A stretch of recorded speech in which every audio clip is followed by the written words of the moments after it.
另外個 ITP 4606 project 報告，咁我就係學生徐立華 ITP 部2302997272，係啦，咁我而家又轉翻個 mon 俾你哋睇下先。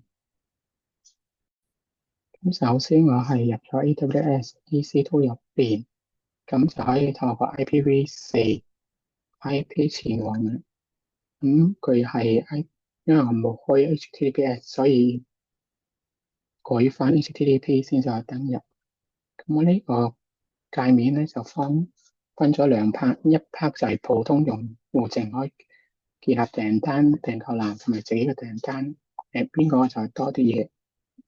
跟住咧就當一個使用者冇賬戶咧，咁佢就可以建立呢一個賬戶先。咁譬如我當呢個啦，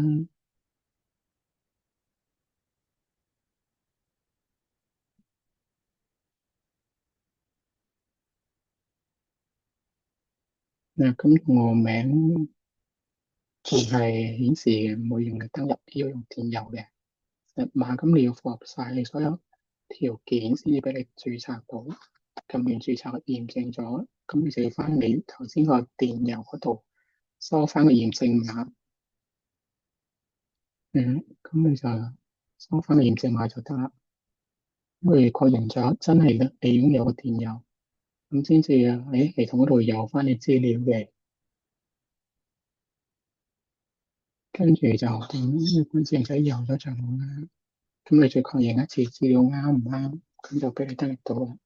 咁一般使用者就可以揀你唔同嘅 UI 嘅嘢啦，跨版本啦，即係而家跨面頁，好多同時計算到全部嘅。咁提交之後，你可以翻你張訂單同埋你電郵度睇到係你自己個名，咁你再確認多一次，你係咪真係而家即時上咁多嘢？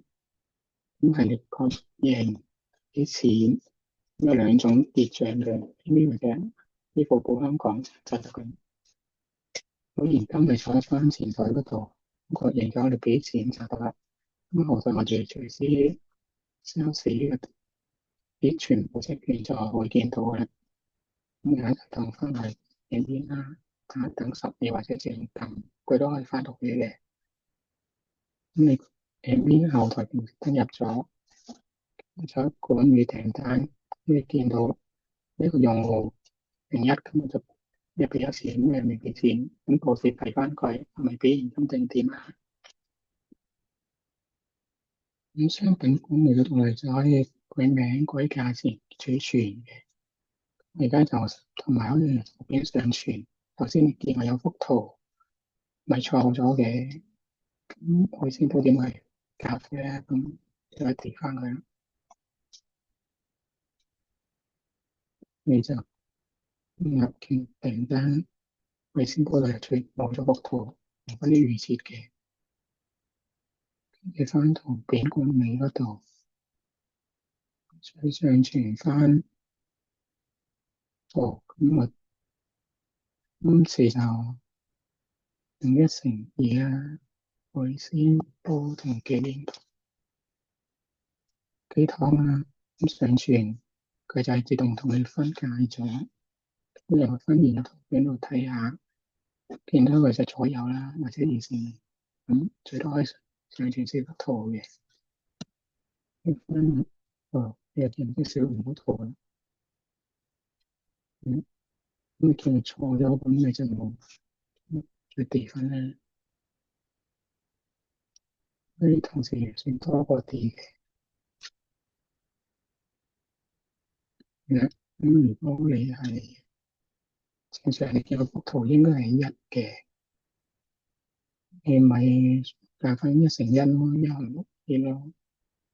咁我先煲，而家又唔揾幅圖啦，少少。你見等一等佢就係入錯去啦。同時後台嗰度你都會見到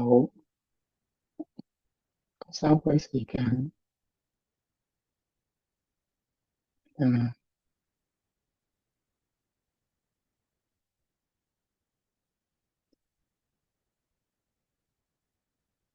你見到頭先上傳嗰啲，佢就喺呢度啦。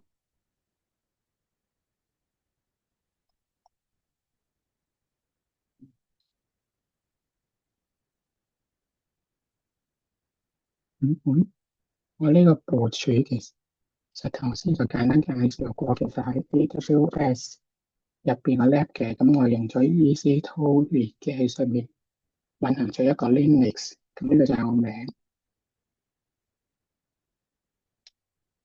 佢就係透過 IPv4同外部網絡連線嘅，咁同時亦都開放咗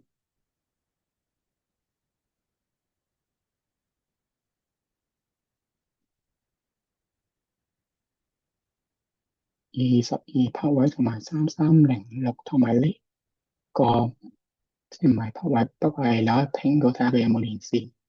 22度就係頭先我喺呢度 file 呢個有冇登入去管理嘅上傳同埋下載啲檔案嘅，同埋可以用呢個 PUTTY 連線翻個 server。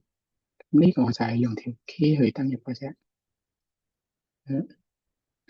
咁咁條 key 我就用咗貨單嘅 PVK 啦，同時 ROT 呢個權限咧，咁我都可以放咗出嚟，咁就可以用帳號同密碼登入嘅。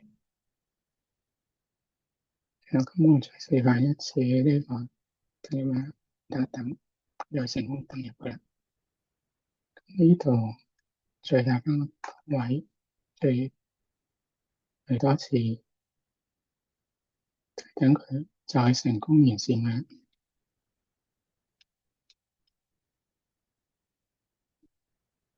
咁見佢而家就 OK 啦。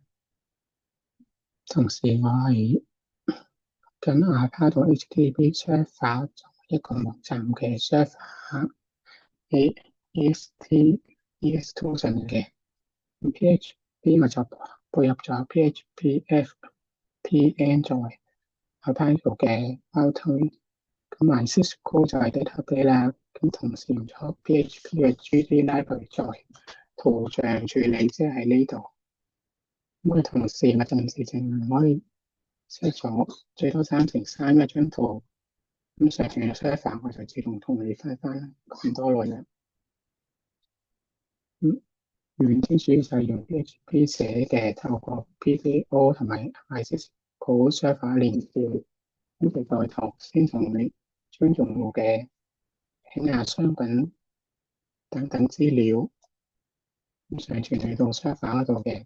咁譬如我最傳統咁數個表述比較清晰處理，咁管理員先有隨時安全權限咧，淨係頭先你見到要用翻一支先可以管理。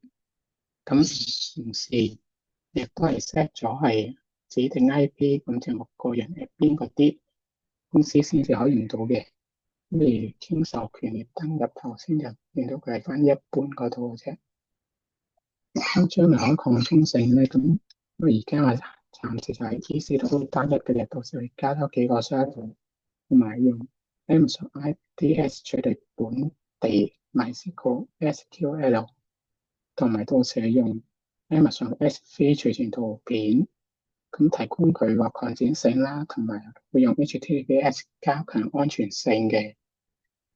總結嚟講，呢個外張就顯示咗 AWS 網標環境點樣透過虛擬技術配合一個 Web-based 應用式資料庫，即係呢啲名同埋圖片點樣管理。咁我今日要介紹嘅就係咁多啦。